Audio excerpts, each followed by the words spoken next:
As of right now, be doing stuff that I don't want to do, giving me a sense of dignity by actually caring me and caring for me and giving time to talk to me, giving tests, doing all these stuff to me, not only just nurturing me, making me do stuff I'm uncomfortable with, but throwing me into forcing myself to do stuff that I am uncomfortable with. It definitely shaped me that way. It definitely would make me a stronger person. And it may not make me perfect, but it definitely makes me stronger. And it also helps me have connection with other people. Before I entered, I had the impression that after going to high school or college, that's it, that's done. But when I entered, I was really hooked on research. That's what opportunity gives someone to dream more. And before I said, I just want to work on a company and get paid and then die because that's what life is, right?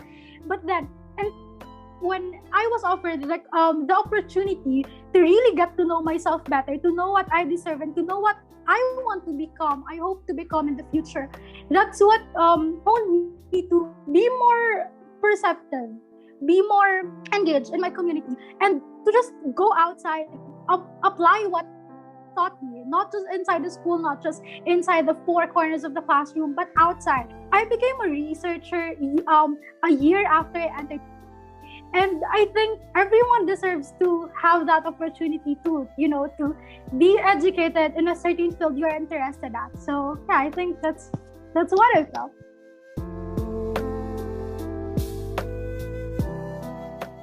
It definitely does make a part. Well, yeah, if we start with values, they've been teaching us Christian values just like as what they have said. And they also have been teaching us good character. So that definitely shapes my values for the better. As for certain beliefs, it has helped me grow in Christianity. But at the end of the day, they do acknowledge that they can't do everything for me and I have to give some sort of an effort, and that's also part of my values. Aside from certain beliefs on issues, I mean, they do shape me on that, but rather than giving me the straight up issue and telling me to think of it, like they guide us through the issue in a way, but at the same time make us think critically about it rather than just lashing out on impulse and all those stuff. So yeah. School plays a big part in who I am today because from a young age you are taught values that get embedded in you, and you take those when you grow up. In school you learn a lot of things. You're exposed to a lot of people and you learn about their beliefs and their culture, and there you not only learn how to filter, but you also learn parang you're able to correct the wrong ideas you have.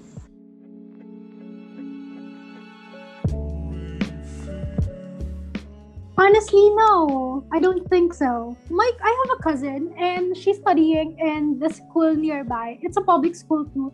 And she hasn't heard of what robotics is. But in our school, especially in science high school, robotics is like a big thing. It's yearly, we compete a lot. We compete inside and outside the country. But for some reason, a lot of public schools hasn't heard of that. So why is that? If it's part of the curriculum, why is that not a thing for other students? So that alone is a proof that not everyone has the equal opportunity. For example, books. And we have to share our books.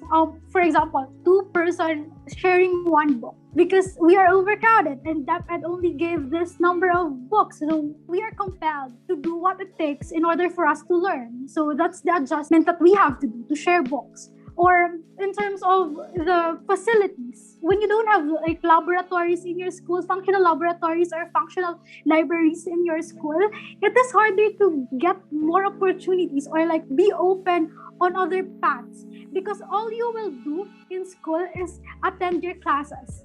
But education is so much more than just attending your classes. Education is getting that knowledge and applying it. But where's the application if you are not gonna get access to information? So where is the application if you're not even learning?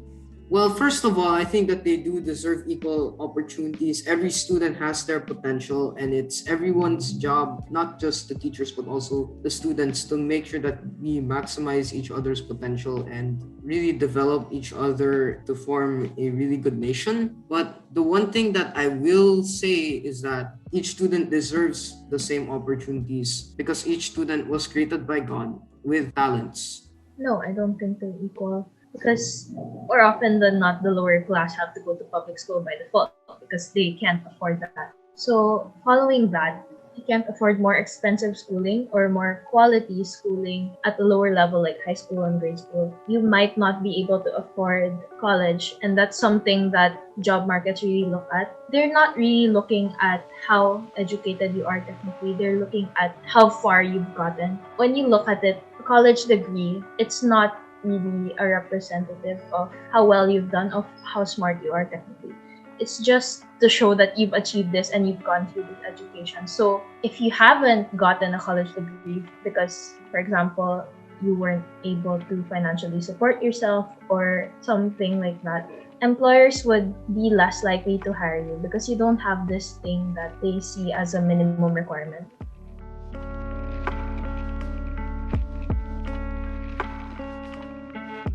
I think yes. I mean, socioeconomics that despite that ang pagiging mahirap ay hindi sagabal para maging successful or whatever, despite us like saying that multiple times, despite the older generation reiterating that quote, it is. The reality is that it is a hindrance. And those who succeed despite their socioeconomic status, congratulations. But those who does not, or those who are struggling to cope, it's not their fault. It's not their fault that they're poor. It's not their fault that they were not given the same opportunity as we are given to. We should stop shaming them that, hey, you did not able to graduate high school. That's bad. Were you lazy? No, some of them, most of them are not lazy.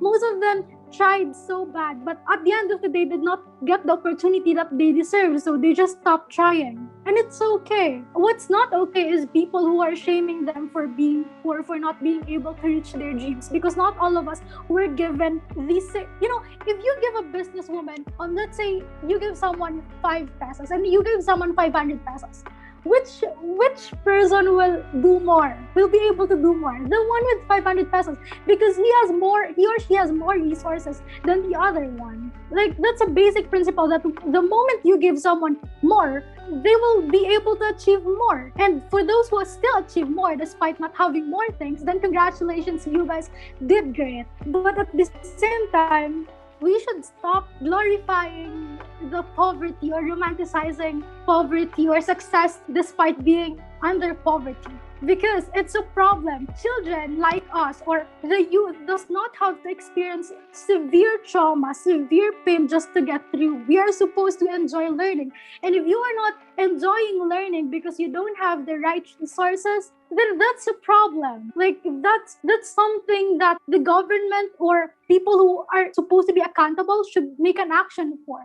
And how do I feel about it? I am mad, like really mad, because I saw people drop out of high school because they can't afford transportation anymore. I have classmates who have to ride bicycle kilometers after kilometers just to reach our school. I have classmates who have to walk from the terminal station to our school because they can't afford 12 pesos fare. I have classmates who are late for class because they have shift at McDonald's. I have classmates who are barely making it, but they are trying, really, really trying. And some of them does not have a good grade. Some of them have. And I think that's the effect. You cannot generalize students' academic performance based on what they are currently experiencing. So I think for us to be able to have this conversation, to even talk about being public and private school, to have this Zoom meeting is already a privilege that we should be thankful for. And for those who have not had the same privilege, the government or the education systems should be held accountable for that. It's not supposed to be a silent discussion. It's not supposed to be, you're going through that, I'm sorry for you. No, you're supposed to call upon the people who should be held accountable. Yes po, kasi po pag may pera ka, meron ka pong access sa mga matataas po na edukasyon na paaralan po. Yes. Like, di ba ito yung mahirap, yung katamdaman, tsaka mayaman. Kasi kapag parang low status ka, low socioeconomic status, nasa mababa ka, sobrang limited lang nung kaya ibigay sa'yo. Unlike kapag nasa mataas ka, marami talagang opportunity na available for you. Pwede mong i-grab anytime. Parang. Personally, I don't think it's fair. Because minsan someone is working so hard but they earn parang konti lang. Tapos yung isa naman, di nagtatrabaho. Tapos parang yung mayaman ng yaman. That's kind of not fair.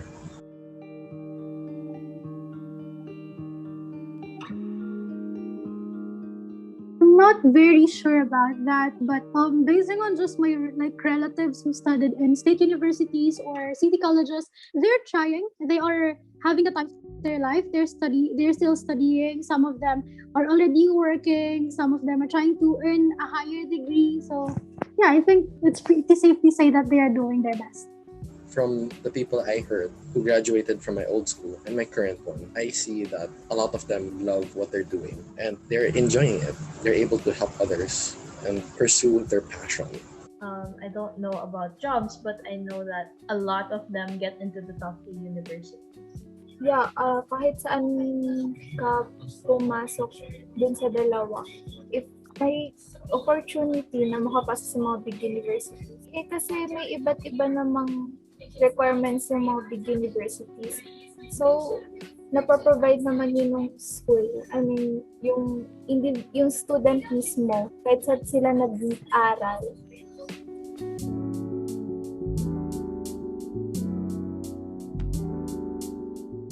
So these people who are in the top 2 schools, I don't think they're the representatives of the people with the most potential, but they are the representatives of what we already know are smart. Because there could be some people with untapped potential who are wasted because they got a lower quality of education, so they weren't able to master certain things or they weren't able to maximize the potential that they already have.